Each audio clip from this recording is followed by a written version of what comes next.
জাতীয় নাগরিক পার্টি এনসিপির পক্ষ থেকে উপস্থিত সাংবাদিক ভাই বোনদের ধন্যবাদ জানাই।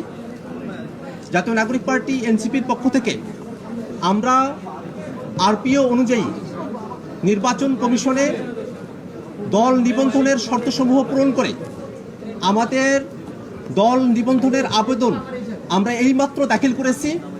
নির্বাচন কমিশনের কর্মকর্তাগণ আমাদের আবেদন তারা রিসিভ করেছেন, আমাদেরকে রিসিভ কপি তারা দিয়েছেন এবং একটি দল নিবন্ধনের জন্য যে শর্তগুলো প্রয়োজন হয় সেই শর্তগুলো পূরণ করে আমাদের মূল আবেদনের সঙ্গে যে সংযুক্তিগুলো আছে সেই সংযুক্তিগুলো নিয়ে আমাদের অন্যান্য নেতৃবৃন্দ তারা পথে আছেন, তারা আসছেন। আমরা সেই অন্যান্য যে ডকুমেন্টসগুলো আছে সম্পূর্ণ ডকুমেন্টসগুলো আমরা এখানে সাবমিট করব। আমরা আমাদের পূর্ণাঙ্গ প্রেস ব্রিফিং আর কিছুক্ষণ পরে করব আমাদের অন্যান্য নেতৃবৃন্দ আসার পরে। আমরা শুধুমাত্র একটা জিনিস আপনাদেরকে জানাতে চাই যে জাতীয় নাগরিক পার্টি এনসিপি জনগণের দল হিসেবে, জনগণের পক্ষের শক্তি হিসেবে অভ্যুত্থানকে ধারণ করে বাংলাদেশের যে নতুন রাজনীতি চর্চা করতে চেয়েছে সেই রাজনীতির ডাকে সাড়া দিয়ে সারা দেশের মানুষের এনসিপির সঙ্গে যুক্ত হয়েছেন। তাদের সকলের সদস্য ফর্মগুলো, আমাদের কমিটিগুলো, সম্পূর্ণ ডকুমেন্টস আমরা আজকে জাতীয় নাগরিক পার্টির পক্ষ থেকে নির্বাচন কমিশনে এগুলো আমরা দাখিল করছি। সাংবাদিক বন্ধুগণ, জাতীয় নাগরিক পার্টি এনসিপি দলের প্রতীক হিসাবে নির্বাচন কমিশনে যে আবেদন দাখিল করেছে সেখানে আমরা 3টি প্রতীককে দলের প্রতীক হিসাবে আমরা আবেদন করেছি, কিন্তু আমাদের দলের প্রতীক হিসাবে নির্বাচন কমিশনের থেকে আমাদের প্রত্যাশা হলো নির্বাচন কমিশন দলের প্রতীক হিসাবে আমাদেরকে শাপলা বরাদ্দ প্রদান করবে। অন্য দলের প্রতীক হিসাবে আমরা শাপলা চেয়েছি। আমরা আশা করব নির্বাচন কমিশন জাতীয় নাগরিক পার্টি এনসিপিকে তাদের দলের প্রতীক হিসাবে, আমাদের দলের প্রতীক হিসাবে শাপলা আমাদেরকে বরাদ্দ প্রদান করবে।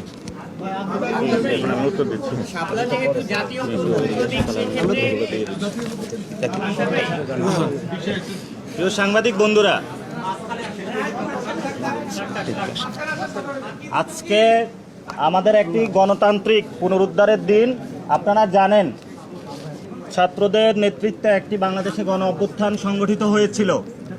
আমাদের সামনে একটি চ্যালেঞ্জ দেওয়া হয়েছিল ব্যালট রেগুলেশনের।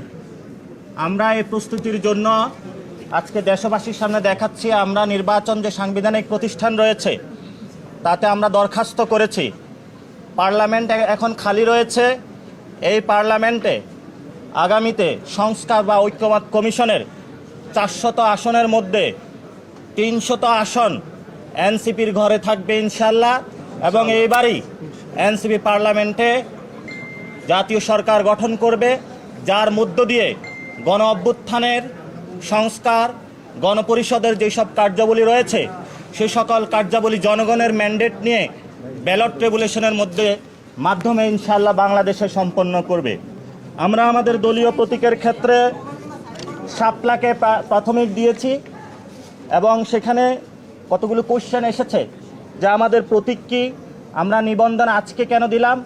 আপনারা জানেন আমরা স্বল্প সময়ে দল গঠন করতে পেরেছি এবং সারা বাংলাদেশে কথা বলেছি, কিন্তু আপনাদের মাধ্যমে দেশবাসীকে জানাতে চাচ্ছি আমরা অনেক জায়গায় আমরা অফিস নিতে গিয়েছি, সেখানে আমাদের অফিস নিতে বাধা দেওয়া হয়েছে। অনেক জায়গায় আমরা কমিটি গঠন করতে গিয়েছি, সেখানে ছল ছাতুরির আশ্রয় নেওয়া হয়েছে। বিভিন্ন দল তাদের দলীয় এজেন্ট বিভিন্নভাবে আমাদের মধ্যে ঢুকিয়ে তারপরে তাদেরকে আবার এই পদত্যাগ করিয়েছে। এই হলো বাংলাদেশের রাজনৈতিক কালচার। আমরা সকল প্রতিকূলতা, সকল চ্যালেঞ্জকে মানিয়ে আজকে আপনাদের সামনে এখানে উপনীত হয়েছি। বাংলাদেশে যেভাবে 5 তারিখে গণ অভ্যুত্থানে বাংলাদেশের মানুষের জয় হয়েছিল, আগামীর পার্লামেন্ট ভোট ব্যাংকে এনসিপির শাপলা প্রতীকে পুরো বাংলাদেশের মানুষ জয় জয়কার করে দিবে। এনসিপির নেতৃত্বে নতুন সরকার গঠন হবে। এবং এখানে একটি প্রশ্ন এসেছে যে আমাদের দ্বিতীয় প্রতীক কি। দ্বিতীয় প্রতীক হিসাবে আমরা রেখেছি কলম, তৃতীয় প্রতীক হিসাবে রেখেছি আমরা মোবাইল। তবে আমরা নির্বাচন কমিশনের কাছে এবং দেশবাসীর কাছে আবেদন রাখব আমাদেরকে যাতে শাপলায় মনোনয়ন দেওয়া হয় এবং শাপলা মার্কার মাধ্যমেই জনগণের তাদের সরকার গঠন করে। আপনারা জানেন আমরা পুরো বাংলাদেশ থেকে 5 লক্ষ মানুষের ডাটা নিয়েছিলাম। সেখানে আমরা দেখিয়ে দেওয়ার চেষ্টা করেছি যে অধিকাংশ বাংলাদেশের মানুষ এনসিপির প্রতীক হিসাবে শাপলা চায়।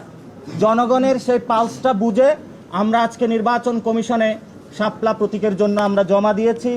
সাংবাদিক বন্ধুরা এবং দেশবাসী যারা প্রত্যক্ষ করছেন, আপনাদের দোয়া এবং আশীর্বাদ আমাদেরকে রাখবেন, সরকার গঠনে সহযোগিতা রাখবেন। ইনশাল্লাহ আমরা এই সরকার গঠন করেই বাংলাদেশে যে জরাজীর্ণ ফেসিবাদী যে বন্দোবস্ত রয়েছে এটাকে বিলোপ করে নতুন একটি সেটেলমেন্টের মধ্যে শক্তিশালী একটি বাংলাদেশ গঠন করব। ধন্যবাদ সকলকে। আমাদের ইতিমধ্যেই ট্রাকে করে আপনারা জানেন নির্বাচন কমিশনের আমরা 105টি উপজেলার মেম্বারশিপ ফর্ম থেকে শুরু করে সবগুলো ক্রাইটেরিয়া পূরণ করেছি। 25টি ডিস্ট্রিক্ট কমিটির হলো আমরা জমা দিয়েছি। আমরা এখানে প্রাথমিক যে নিবন্ধনের 5টার আগে সাবমিশন করার কথা সেটা করেছি। ট্রাকে করে আমরা সবগুলো আমাদের পেপার দস্তাবেজ যেগুলো রয়েছে নিয়ে আসতেছি। আসলে আবার আপনাদের সামনে গিয়ে সবগুলা দেখিয়ে আবার এই ফাইনাল একটা ব্রিফিং করব। সেজন্য আপনারা একটু থাকবেন, সে প্রত্যাশা আপনাদের কাছে এবং বিনীত অনুরোধ আপনাদের কাছে। ধন্যবাদ। আসসালামু আলাইকুম।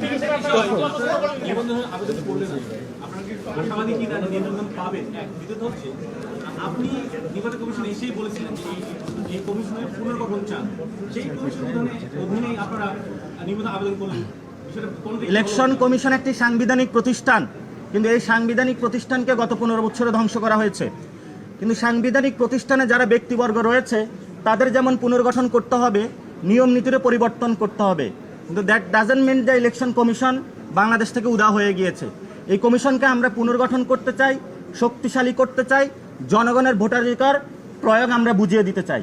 সে প্রক্রিয়ায় কিন্তু আমরা আজকে এসেছি। এর মধ্যেও আমরা বলে যেতে চাই, আমরা আজকেও বলছি ইলেকশন কমিশন পুনর্গঠন প্রয়োজন এবং এই সাংবিধানিক প্রতিষ্ঠানটা নতুনভাবে বাংলাদেশের আশা আকাঙ্ক্ষার প্রতীক হিসাবে তুলে ধরা প্রয়োজন। আর সেকেন্ড কোশ্চেনটা, নিবন্ধন পাবেন কিনা? নিবন্ধনের যেসব ক্রাইটেরিয়া ইলেকশন কমিশন থেকে দিয়েছে, দিনরাত পরিশ্রম করে আমরা সব কিছুই জমা দিয়েছি এবং জনগণের সামনে আমরা উত্থাপন করেছি। পাড়ায় মহল্লায় আমরা ঘুরেছি, পথসভা করেছি, জনগণের কাছে গিয়েছি। প্রতিষ্ঠা বার্ষিকীর মধ্য দিয়ে আমরা জানান দিয়েছি বাংলাদেশে এনসিপি বড় একটি রাজনৈতিক দল হিসাবে বিরাজ করে। এখন জাস্ট দরখাস্ত দেওয়ার পালা। আমরা সেই প্রক্রিয়াটাও সম্পূর্ণ করেছি। আশা করি এর মধ্য দিয়েই অতি দ্রুত সত্বর আমরা নিবন্ধন পাব এবং এই নিবন্ধনের মাধ্যমেই আমরা আগামীতে কার্যকর সংসদে সরকারি দল হিসাবে এবং সরকার গঠন করতে সক্ষম হবে ইনশাআল্লাহ। দেশবাসীর কাছে দোয়া রইল। প্রশ্নের উত্তরে একটা প্রশ্ন করি, সেটা হচ্ছে আমরা তো আপনারা পাই না নির্বাচন কমিশনের আমরা একটা ফাইনাল ব্রিফিং করব, আমরা বলেছি তখন আমরা ডিটেইলস সবগুলো কোশ্চেন নিব। ভুলে যেতে পারি, সেটা হচ্ছে আপনারা ইসির পুনর্গঠন চাচ্ছেন। যদি পুনর্গঠন না হয় শেষ পর্যন্ত আপনাকে এই ইসির অধীনে নির্বাচন যাবেন কিনা? পুনর্গঠন বাংলাদেশে অনেক প্রতিষ্ঠানের সংস্কারের কার্যক্রম শুরু হয়েছে। পুরো বাংলাদেশের মানুষ চায় পুনর্গঠন। সো পুনর্গঠন না হওয়ার কোনো উপায় নেই, যেহেতু এটা জনগণের দাবি এবং জনগণের দাবির ভিত্তিতে বাংলাদেশে অনেকগুলো সংগঠন পরিবর্তন হয়েছে। বাংলাদেশে নতুন একটি ব্যবস্থা এসেছে। আমরা মনে করি জনগণের দাবির প্রেক্ষিতে ইসিও পুনর্গঠন হবে। ধন্যবাদ। ইসি পুনর্গঠন হবে, আমরা বিকল্প বি অপশনে যাচ্ছি না।